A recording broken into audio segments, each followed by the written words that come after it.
Hello, everyone, and welcome to Africa Fire Mission's weekly virtual training session. My name's Mike, and I'm the programs director here at Africa Fire Mission. We're so happy you took time out of your busy schedules to join us for today's training. Today, we're joined by Brian Andersen. Brian's done a bunch of training for us. He's traveled with us. We're twisting his arm to come and travel again with us. Um, he's done a lot of great work as a volunteer working in industry. Got a lot of great relevant fire experience, and he's just an all-around great guy. So I'm excited to have him back here again, training with us today. We'll get to him in just a few minutes.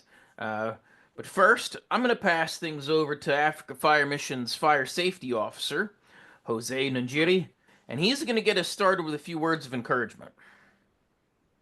Thanks, Mike. It's nice to have you, Brian. It's been a minute. Thank you for availing yourself to be here.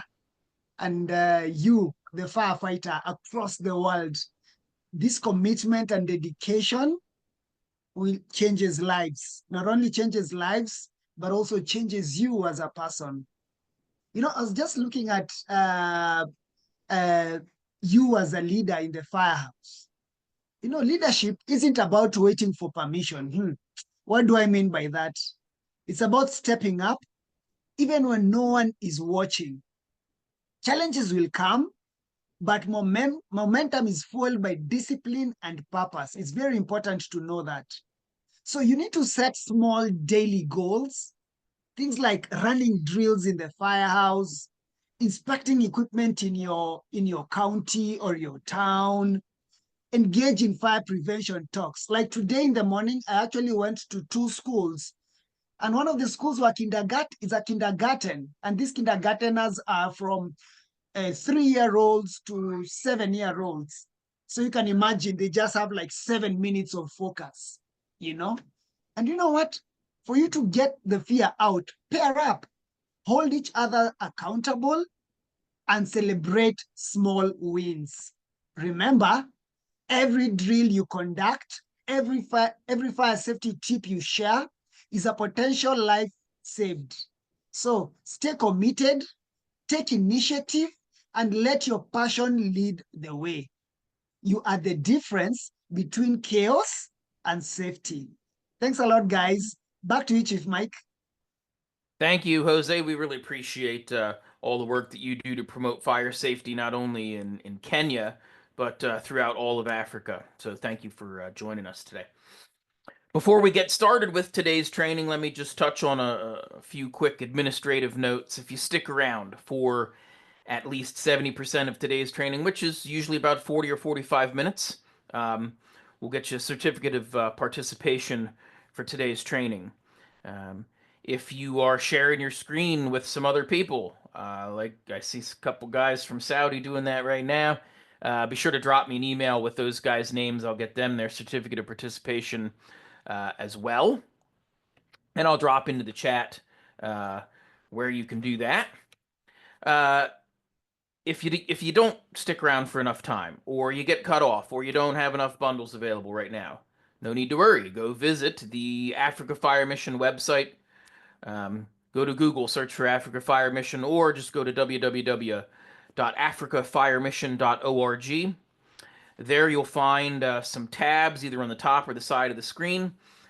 Click on the Resources tab, go to Training Materials. Under that section, you'll be able to find recordings of all of the trainings that we've done this year and last year. You can watch the recording, answer a couple questions, let us know, demonstrate to us that you actually watched that video and learned something from it. I'll send you a certificate of participation for those as well. So I encourage you to do that, get caught up on some of that learning, or if you miss it. So please take that opportunity, check that out. There's a bunch of other great resources there on that web page. It's all free for you guys, so check that out. It's got lots of help for fire prevention trainings and fire safety assessments, all sorts of good stuff. So check that out as well. Um, at the top of the hour, I'm going to pass things back over to Jose, where we'll have our tea time. The formal training ends right at the top of the hour, but the conversation continues. We'll hang around for a while. You can ask questions about today's training or just a chance to network with firefighters from throughout Africa. So I encourage you, if you've got the time and the bundles, stick around and join us for tea time. I think I've rambled on for long enough, so I'm going to pass things over to my friend Brian to get us started with today's training about bushfire behavior. All right, thanks, Chief. So we'll get started here. My screen.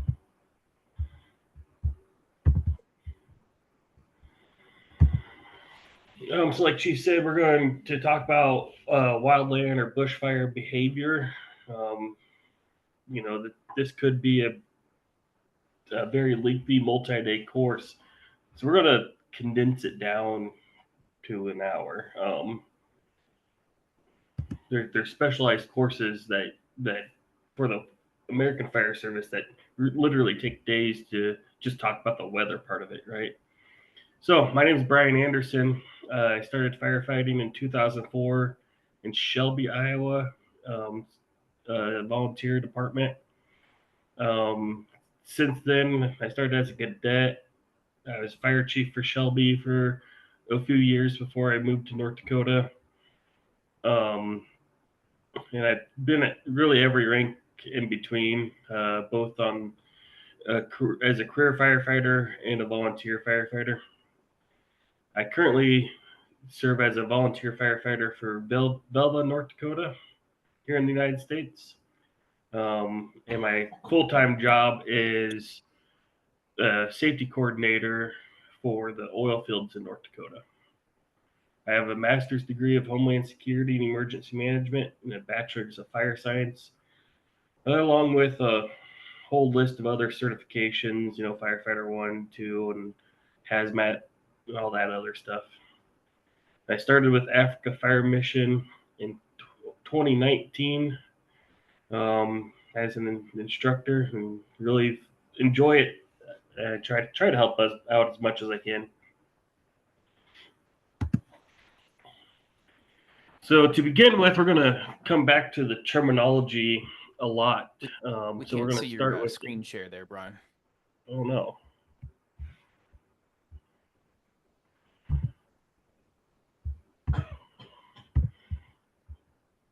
There's an extra button I forgot about. That's so okay. We were just talking about looking like fools. Anyways, Then just hit your start slideshow button. Perfect. And click hide right there. Perfect. Now we're in business. Sorry about that, guys. So to begin with, we'll talk about terminology in the fire service. Once again, just the terminology portion of wildland firefighting can be a pretty extensive course. Get a pen out here. So if we have the fire in this picture here, you can see the origin is going to be down here. And you can see that the fire spread, it'd be like northeast, and did very little spreading down to the southwest. And we're going to talk about why that would happen. You can see some fingers starting to develop on this fire. You can see an island in the middle. You notice they pointed out the wind direction here. That's pretty important. So you have the head of the fire. That's where your most active flame front's going to be. That's where you're going to have the hardest time controlling. And then you have the rear of the fire. This is going to be pretty minimal fire behavior. The fingers, if you're stuck here in this pocket, that could be that's a death trap, right? You definitely don't want to be there. You're surrounded by fire, and there's a chance that this finger is going to come up and reconnect up here. So we're going to try to stay in this blackened area, so we don't get injured or killed in this fire. And then you can also see some more terminology. You got the spot fires. That's where embers pop up and they'll start a fire ahead of the active flames. Sometimes you might be able to use those to your advantage. If you get them put out, then you have a little bit of a fire barrier. But otherwise, for the most part, they're going to just add to the chaos. And then you have flanks. So if you're standing at the point of origin and looking to the head of the fire, to your right side is your right flank, and to your left side is your left flank. And then you can see in the middle we have this island. We'll talk a little bit about those islands too during this class. What the risks are associated with islands, stuff like that. So that's it. That's a very basic overview of wildland fire terminology. Now, if you go to National Wildfire Coordinating Group, NWCG, if you just Google that, you go to their website, they have all this information. They have a whole bunch of good quality data and training on wildland fires in North America that can be transferred easily over to Africa, right? So what impacts how this fire, this fire here, what impacts how it's going to behave and where it's going to go? We talked about the fire triangle or tetrahedron, wildland or bushfires have the same triangle. Topography, fuel, and weather. They call that the wildland triangle. Those three things are going to have the greatest impact on where this fire is going to go, how it's going to behave, and that type of stuff. Now, it's important to remember, if we're talking structural firefighting, our mission is to just be aggressive, get water on the fire, and put the fire out. Right? Now if you get to a bushfire, if it's small enough, you might do that. But your mission shifts in these large-scale bushfires. And your mission isn't to be aggressive and just dump a ton of water on it necessarily. Your mission is to predict where it's going to go, evacuate the people, make defensive lines, defensive perimeters, make fire breaks so it can't cross. It's a much more long-term strategy versus your typical structure fire, where your typical structure fire is, in 1-2 hours, you get the fire put out, cleaned up, and go home, where your wildland fire or your bush fire might last days or even weeks. And throughout that time frame, there's going to be very consistent variables and very inconsistent variables. And we're going to discuss some of that too, because it's about that long-term game of trying to predict where this fire is going to go, how it's going to behave, and what is threatening based on your current conditions. So topography. Topography can be natural. And I guess to begin with, what topography is your hills, your valleys, and all that type of stuff that's going to impact where the fire goes. So you can have natural topography, which can be broken down into 3 points. Okay. You got your slope, with the grade of the terrain.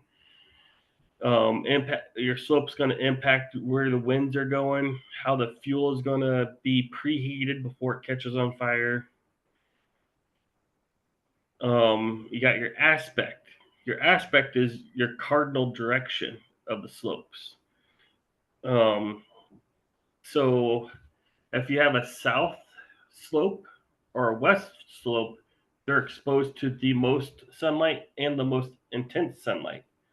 Likely, your fuel loads are going to be thinner, more like a shrub, or grasses. On the north side of the mountain is where you're going to have the more dense fuel loads, like trees. But since that the slope on the south side and the west side are exposed to sunlight longer periods of time typically and more intense sunlight, that fuel can be dried out quicker. So you'll see a different fire behavior on the south side of a mountain versus the north side. And position describes the location something is on the slope, such as the fire or the fuel load. So let's break this down a little bit more looking at these maps. Like this map up here on top, you can see we have like these high ridges here. You know, it tells us that where the mountains are in Africa, but it doesn't, in a wildland fire, it wouldn't give us the data we need. So we'd go down to this topography map down here. It gives us all the data we would need. So how would you read this topography map? You can see that these lines are spaced out irregularly. You got circles here. These are going to be your mountaintops or your hilltops. And in between each one of these lines is a rise of elevation, say 10 kilometers or 10, probably not kilometers, but 10 meters. Now it changes depending on the map. There should be a legend on the map that tells you what the scale of these lines are, but you can see it if you go from this point down to this point, that's a 10 meters. But if you go from these 2 points here, I can barely get my mouse in there because they're so close together. That means it's steeper. How all these points along here are real close together, that means it's steeper versus this one down here. We got a weird little shake there. This one down here is a much more gradual one. So I got another picture here that will kind of help explain it better.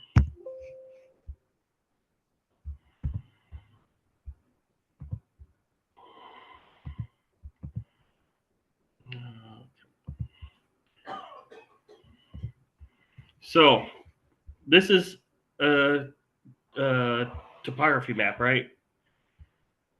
And what they did is they drew a line straight up, and you can see on this scale it's 25 feet above sea level is what they did. So you can see how when these two lines are closer, you get a steep ridge versus like this line and this line is very flat, so it's very shallow. So how does all this impact wildland fire behavior then, right? Now you know kind of how to read a map, but how does it impact you out in the field? You should have these maps out in the field because what's going to happen, a fire down here in this valley, it can spread really quick because you can see that it's very steep here and it's very steep right here. So it can spread really quick up this hill. But it's going to be shallower and less steep going up this hill because the lines are spaced further apart. So have less of a fire spread going that way, depending on weather and stuff that we're going to talk about later. But just based on how steep the topography is, we can start predicting where this fire is going to go.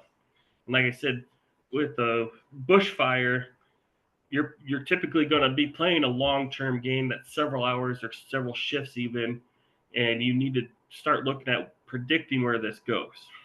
Okay? So that's slope. The aspect is your cardinal direction. So the fire is going to burn slower here on the north side of this mountain than it is here on the south side of this mountain. And position is where your fuel load is going to be. What they typically do on mountains is divided into thirds. So you have the peak, the middle section, and the bottom section. You're going to have different fuel loads on every single one of these sections. So we're going to be analyzing the position of each of these fuel loads to predict where this fire is going to be traveling to, and how we're going. After we predict where it's traveling to, we can start making decisions, right? So that's your natural topography. Also, remember you have artificial topography, right? Houses and structures. How's that going to impact the fire behavior? You might have pipelines, overhead power lines. Those are all natural topography. First off, it introduces ignition sources, right? Your overhead power lines are ignition source. Your houses, your vehicles, they're going to have potential ignition sources. So you're introducing an ignition source into the middle of a fuel load. There's heat release rate coming from a house versus timbered land or whatever is going to be different, right? So we have to analyze all this as we're making these long-term decisions. But the thing about topography is it is the most consistent variable. This is something you can even pre-plan for. So if you are down in Masamara, right, you can get these topography maps, and you can plan if there's a fire in this section of the park. You can plan on how that fire is going to behave. You can plan weeks and years in advance, even, because that variable doesn't change typically. The next variable is going to be your fuel. So if you look at these pictures here, this is North Dakota, right? It's flat. It's a flat grassland, similar to the grasslands of Africa. We have the bison or buffalo that roam in our nature preserves and stuff like that too. When that catches on fire, this is what it looks like.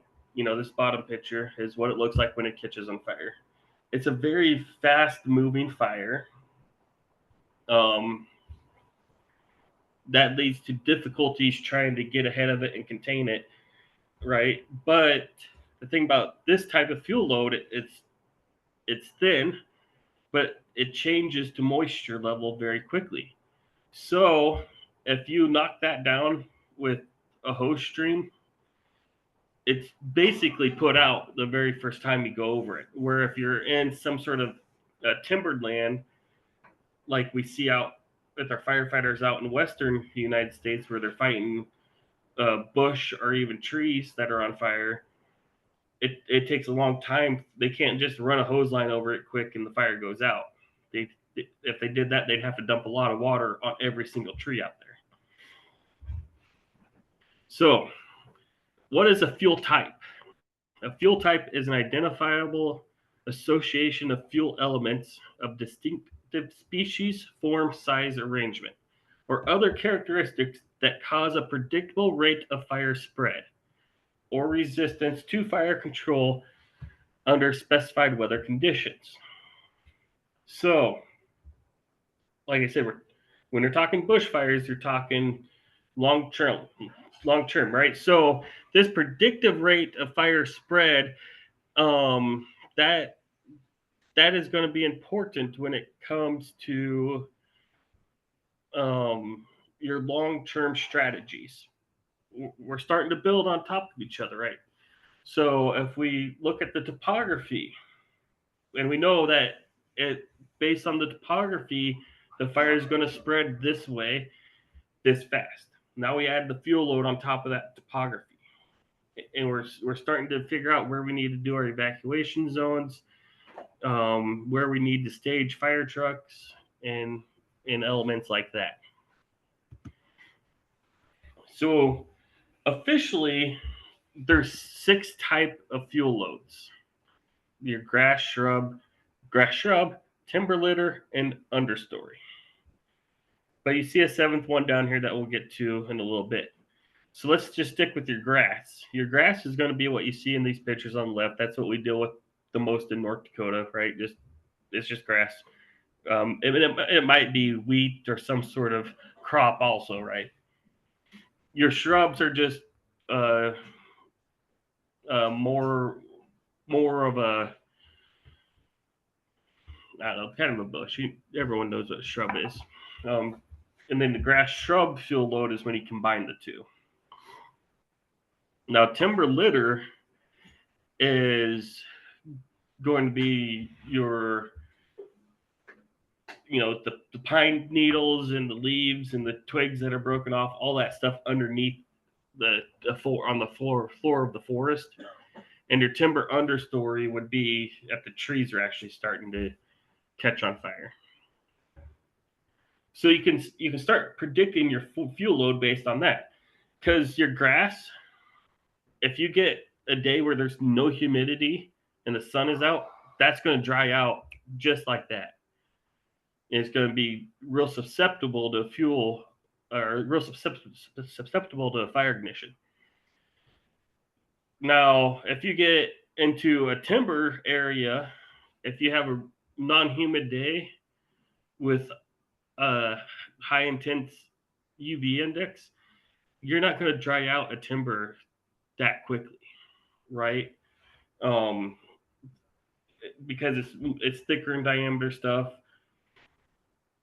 So as you're doing this long game and you're looking at the weather forecast in the future and that type of stuff, you can predict how your fuel is going to behave in a fire based on what your fuel actually is, and that's going to determine, do I put water on this thing and just put the fire out? Do I get heavy equipment and make fire lines with dozers or whatever, and I stop the fire at a certain point? Going back to topography, part of topography is rivers. Maybe you just use a river as a natural fire break and be like, I'm going to stop it when it gets to the river. So this 7th fuel load is going to be your artificial fuels, your structures, your power lines. In the United States, becoming more and more prevalent, drug grow operations. They hide these drug grow operations inside timber areas, make it hard for law enforcement to find it. But that introduces a new fuel load along with ignition sources. So it is kind of a new challenge that we've seen emerging over the past 5 or 10 years. So with fuel, it's still fairly consistent, but it's less consistent than topography. And what do I mean by it's fairly consistent? I know in North Dakota, this is what my fuel load's going to be. Very consistently. It's not like a tree's going to grow there overnight and I'll have to put out a tree fire tomorrow. I'm going to have a grass fire, right? So it's consistent. It does change, but it's consistent enough that if you get to know your area, you're likely where you're going to respond to, that you can start predicting this before the fire happens.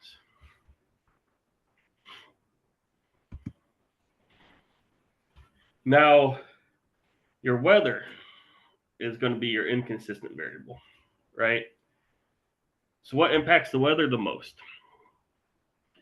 Temperature and relative humidity are a big thing because that's going to impact the moisture content within your fuel load.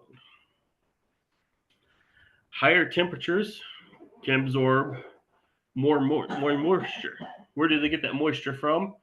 They get it through evaporation, either from water bodies of water, or they're going to pull it right out of the plants that your fuel load is going to be. You know, I'm from Iowa originally, here in the United States, and it gets really humid in Iowa, and people don't understand or don't think of Iowa as a real humid part of the region. But if it's August, you know, it's high temperatures outside, what's happening is it's pulling all the moisture from the corn and the other crops, and through that, humidity is formed. It's drying in August. It's drying out all those crops by the temperature just sucking the moisture out of it, and that leads to dry fuel loads, right? If you have low humidity to begin with, it means the temperature of the sun's gonna, the power of the sun's just gonna be able to absorb that much more moisture out of your fuel loads. So we see in western United States, they go through long periods of time with no water, right? No rain, no snow, anything like that. And that entire time, the sun is still absorbing moisture out of that fuel. So when a fire does take off, it's taken off through a fuel load that has moisture that's been sucked out of it for months. So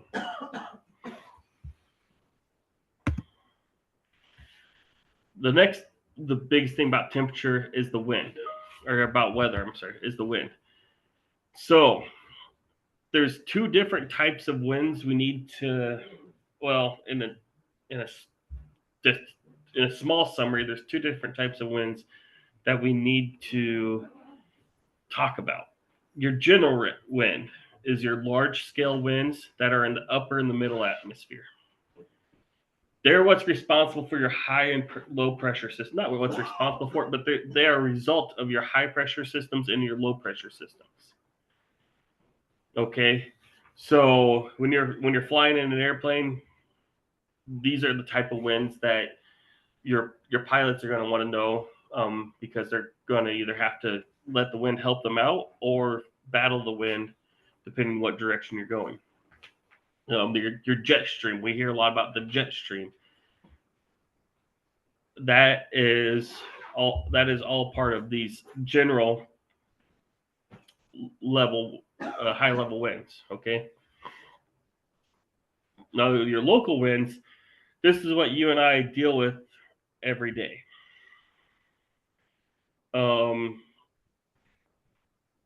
You know, it's a result of temperature change throughout the day. Bodies of water create their own wind. Winds if they get into valleys and stuff, you know, they're going to change. Even extreme fire behavior, like you'll see in these bushfires, can create their own winds and their own weather, for that matter. Because it's changing the temperature so drastically in one spot, that temperature change creates a high or low pressure. Creates high pressure in that one area, and so it's pushing all the wind to that low pressure. Okay, so there's a whole bunch of things that can impact wind. So let's look at these pictures on the right here. So look at this top picture. You can see that that's wind-driven fire. The wind isn't going up at all. It's not even going above this tree here, right? The wind is below this tree line. So it's pushing that fire to the point where the smoke can't even go up at all. It's a very intense fire behavior. If you're looking at your forecast, how do you tell how windy it is in one area versus another? So let's look at this picture on the right side. You can see it has a topography map built in, right? So right here is a top of a hill. Down here on the left is another hilltop. And you can see there's a ridge line kind of all the way down here. Now, if we have this prevailing wind coming straight from the north, and you can tell how windy it is by how long the arrow is. So the wind's coming straight from the north. It's hitting this ridge line, and then it's being diverted to the southwest until it hits this other hill, and it's kind of getting diverted around that hill. Now, on the south side of this ridge line, look how small these arrows are. You can't even see that they are an arrow. There's basically no wind on this side of the ridge line because all this wind is being blocked. Right?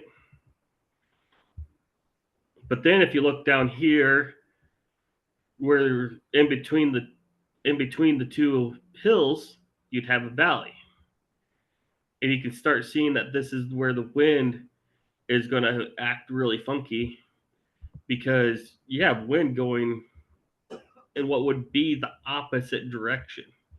So you're going to have battling winds. When the fire reaches this point, you're going to have a almost unpredictable fire behavior that could really get your guys hurt. So if you're making a strategic plan on where you want this fire to stop, you likely wouldn't want to put it in this area, because you have battling winds that's going to create a dangerous situation to be operating in. And then you can see, as you get away from this ridge line, you can see the winds are prevailing from the north at a similar wind speed. So just from this one data source, you can get a whole bunch of good information to help your incident command operations develop strategies and tactics. But also, next thing about weather is, remember, it can be the ignition source. So lightning causes we have dry lightning if you get out western United States, which causes a lot of wildland fires. Where I'm from, if there's lightning, it's associated with a thunderstorm. So you're not going to have fires, a wildland fire based on lightning strikes typically. Also, dealing with temperature and humidity and moisture content, you can have spontaneous combustion. This is what I deal with the most when it comes to weather.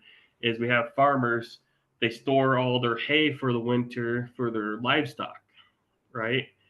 Then as the temperature changes in the fall, you get different humidity levels. The moisture of the hay plays a factor. It can create its own heat based on the organic compounds of that hay breaking down.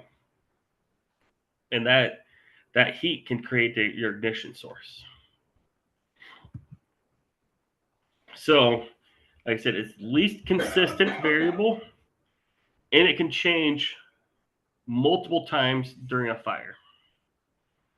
And we're talking, it can change just every couple hours even.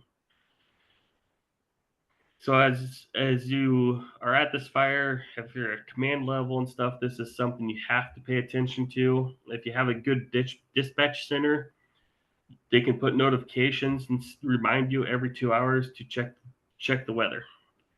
And there's a whole bunch of apps on weather apps that can give you wind data, whatever you need. So Let's go to that first. I use a couple of resources. I use the My Radar app the most, and also this PowerPoint's going to be posted, right? The National Wildfire Coordination Group that we talked about. So, a couple of resources at the end there. So, I want to go back and touch on a few things that are going to be different based on where you are in the world. Because we have several people from the Middle East all the way down to the southern tip of Africa. So I said topography is the most consistent variable, and that your aspect, your cardinal direction, your sunlight warms the south of the hill before or the most. So you're gonna have different fire behaviors on the south side versus the north side. Now that's only true if you're in the northern hemisphere, right? For those of you who are in the southern hemisphere, it's likely opposite. And the closer you get to the equator, where the sun is more direct overhead, it's going to play less of an impact on it. So in Canada, when they have these wildland bushfires, this plays a really big deal because the sun is warming the south side of their mountains, and the north side of their mountains barely see sunlight throughout the year, right?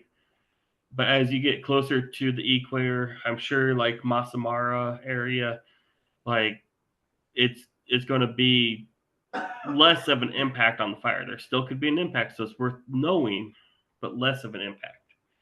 So that's just one thing I wanted to point out that is different depending on, if I saw someone's in Pakistan or Saudi Arabia or wherever at in Africa.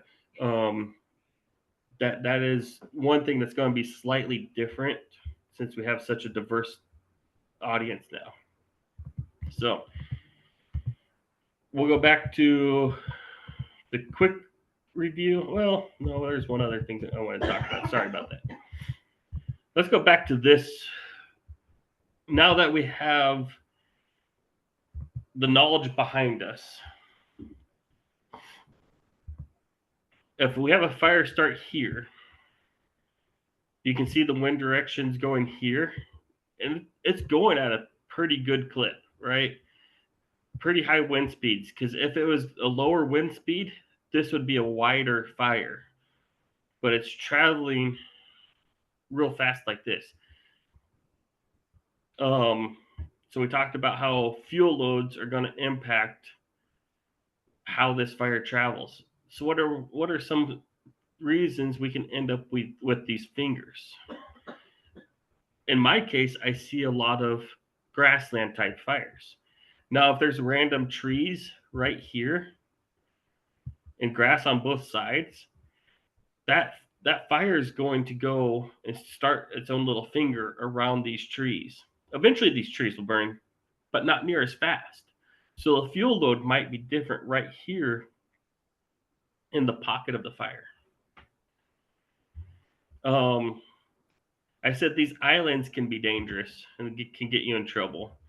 What happens in my area of the world all the time is we see these islands in the middle of our grassland fires. What is that a sign of? Why wouldn't that island burn? Well, likely it has a higher moisture content, because all these fuels should dry out pretty evenly, right? With the temperature and the relative humidity. So if this isn't drying out, it could be a different fuel type. Or in my case, most of the time it's a low area of land, and it's going to be kind of muddy, and it's almost a guarantee we're going to get our fire truck stuck if we try to drive through one of these islands. So what we do, we always keep our fire trucks in this black area, because you can't burn stuff if it's all the way burnt, right? So we're going to be the safest in this black area, we avoid these islands. Otherwise, we're going to get stuck. Another reason why you might have these fingers, maybe this is a ridge line right here, and it traveled up that side of the mountain quicker than it traveled down the valley or something. So you can kind of see with this knowledge that we have now why this fire might behave the way it did.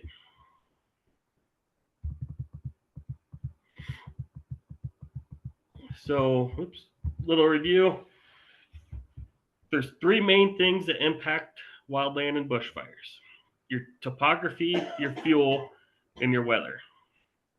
With topography, we discussed the three things that impact topography is your slope, how steep it is, and I taught you guys how you could review these maps and figure out how steep your slope is. The aspect, your cardinal direction of north, south, east, west, right? And the position it is on the mountain. Where is your fuel at in relationship to the slope and that type of stuff. Now we went over 7 different fuel types. Grass is gonna change. Your humidity and how dry it's going to change can change throughout the day. Where if you have a timbered area with some woodlands and stuff, that's going to be more consistent throughout the duration of the fire. And then we talked about everything in between. But we also talked about the 7th one, which, like I said, the 7th one isn't your normal one. It's just one I think should be in there, so I put it in there. And the 7th one is your artificial fuels. You have vehicles. We had some major wildland fires in North Dakota last fall. Several vehicles caught on fire. Some of them were people trying to outrun the fire. Some of them were people trying to go just spectate and see the fire. But it adds another element. We have structures. We call that wildland urban interface. I didn't talk anything about that because that's a whole nother beast. But when you put, a neighborhood of houses inside of in the middle of a wooded area, it's these woods burn like every however many years. Like, it's natural for a timber to catch on fire. So when you put a house in the middle of it, likely that's going to catch on fire. So, and then we talk about weather. Temperature, humidity is going to be a big impact on how your fuel is going to dry out and how it's going to respond to fire. And also, temperature and humidity is going to be the biggest thing that impacts your firefighters. Your firefighters are going to get less work done if it's hot and humid out. So maybe we need to bring in more relief crews and that type of stuff. And then we also talked about the wind, and how the wind's going to impact the fire. So now let me go back to my screen here. Do we have any questions or comments? Let's see.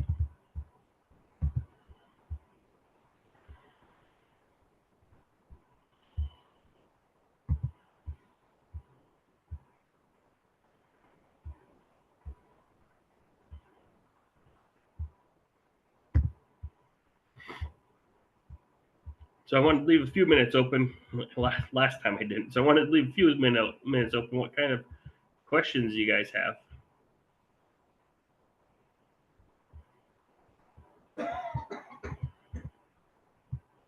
You guys have questions, you can drop them in the chat. You can use the raise hand feature. You can just go ahead and unmute yourself and ask your question.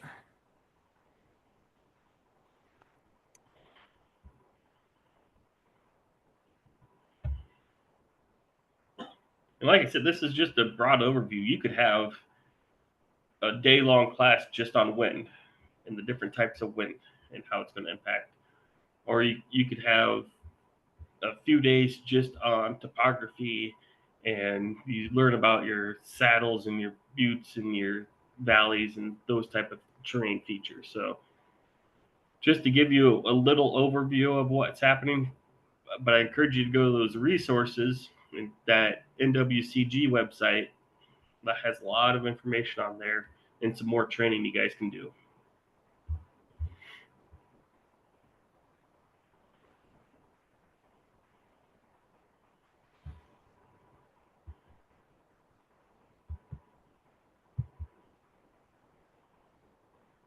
Again, last opportunity to do some questions. We're going to wrap things up in just a few minutes here with the formal part of our training, but encourage you all to stick around for our tea time here. So if you've got a question, you can drop it in the chat. We use the unmute, raise hand feature, any of those. Yes. Hi. Go ahead. Yeah, that's a very good topic, Mr. Brian. And maybe I want to ask, what was the cause for that fire which happened in USA? The same as the bush fires and forest fire. What was the cause? Well, we have. Are you talking about the big ones in Los Angeles we've had lately, or?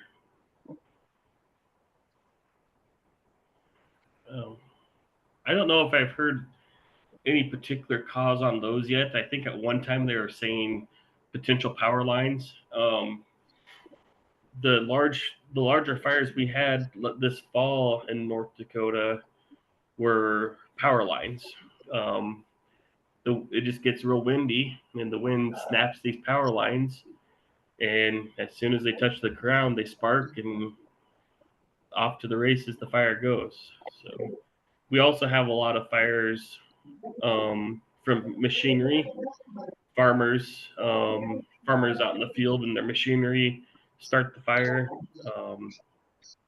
Very typical for us, especially when you get into harvest season. The combines that are trying to separate the grain from the stalk of the plant, and during that separation process, it gets tangled up in there or whatever, and it can start fires. So that's what we see the most in my area of the world is power lines and machinery fires. Generally speaking, across the U.S., 90% of our fires are human caused. So 10% makes up the spontaneous combustion, the lightning, that sort of stuff. But 90% human caused, whether it's intentional arson or whether it's, as Brian's saying, machinery or maintaining the railroads, right? When we maintain track grinding, to all sorts of different mechanical causes. Other questions before we wrap up the formal portion of today's training?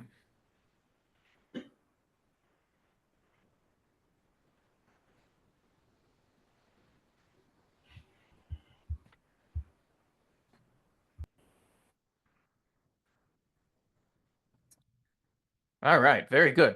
We're going to wrap things up here. Let me start with a big thank you to Brian. He's been jumping in and doing quite a bit of training for us already this year. Probably on the schedule to see him a few more times this year. So thank you, Brian. Brian's a few hours behind us yet, so it's nice and early in the morning for Brian. So thank you for joining us and all that you do to help us out. Brian's one of our great volunteers that really helps keep our organization running. So thank you for that, Brian. And thank you to all of you for taking your time and your data bundles and things to join us for this training. We don't take you for granted. And the fact that you're out here trying to better yourselves and better your communities, take advantage of these free resources that we've got, continue coming to these trainings. Check out our webpage, www.africafiremission.org. go to YouTube and search for Africa Fire Mission. Find our channel there. Click the subscribe button. We're getting close to the number of subscribers that we need, that we can really start building some things out with YouTube. So I encourage you to do that. That would really help us out. So thank you to everyone. We've got plenty of seats available here in training. So if there's somebody else you know that might benefit from this training, please feel free to share that link. Plenty of room for everybody. And I hope to see you all again next week. Thanks.